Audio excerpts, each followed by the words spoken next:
గోగు మాగోగు. ఎస్కేలు గ్రంథంలో ఈ గోగు మాగోగు యొక్క యుద్ధం గురించి కొన్ని వేల సంవత్సరం క్రిందట ఇది ప్రవచింపబడింది. అయితే ఇప్పుడు ఇజ్రాయెల్ ఇరాన్ కి జరుగుతున్న యుద్ధాన్ని ఇదే గోగు మాగోగు యొక్క యుద్ధం అని ఎస్కేలు గ్రంథంలో ఉన్న ప్రవచనం నెరవేరుతుందని చెప్తున్నారు. నిజానికి ఇది గోగు మాగోగు యొక్క యుద్ధం కాదు. అసలు ఎవరి గోగు మాగోగు?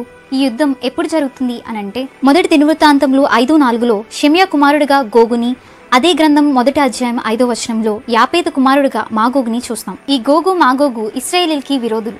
ఎస్కేలు ప్రవచనం ప్రకారంగా గోగు మాగోగు యుద్ధంలో గోగు ఇజ్రాయెల్ మీద దాడి చేసే గొప్ప నాయకుడిగా ఉంటాడు. అయితే ఈ యుద్ధంలో గోగు మాగోగు గెలవరు. ఎందుకంటే ఇజ్రాయెల్ ని కాపాడడానికి దేవుడే స్వయంగా ఈ యుద్ధంలో పాల్గొంటారని ఎస్కేలు 38వ అధ్యాయంలో స్పష్టంగా ఉంది. మరి ఈ యుద్ధం ఎప్పుడు జరుగుతుంది అని అంటే దేవుని రాకడ తర్వాత 7 ఏళ్ల శ్రమకాలం పూర్తవుతున్న సమయంలో యాంటిక్రైస్ట్ దేవునికి విరోధంగా లోకమంతటిన రాజులను మనుషులను మెగిద్దో అనే పర్వతం దగ్గర ఏర్పరచుకుంటాడు.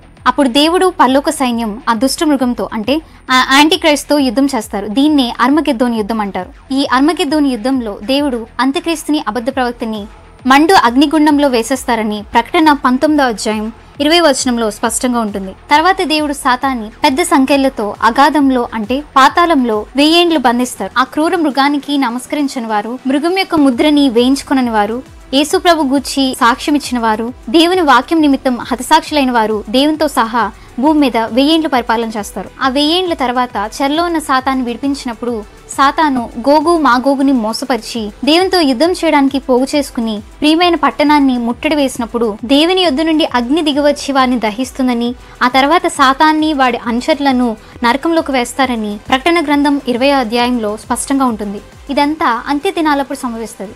అన్యజనులను తెలుసుకున్నట్లు నిన్ను బట్టి వారి ఎదుట నన్ను నేను పరిశుద్ధపరచుకున్న సమయంన గోగు నేను నా దేశం మీదకి నిన్ను రప్పించదును అన్న ప్రవచనం అప్పుడు నెరవేరుతుంది. Jesus is coming soon. Real life.